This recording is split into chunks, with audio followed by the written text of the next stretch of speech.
Hi everyone, I am Eva Alnas from BEd 2A. So now I will be demonstrating the two-stroke, which is the drop and drive stroke.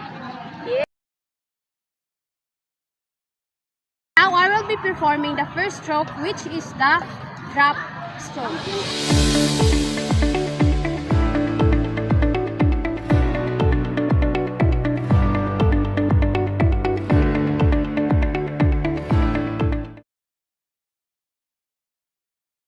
Next one is the drive stroke.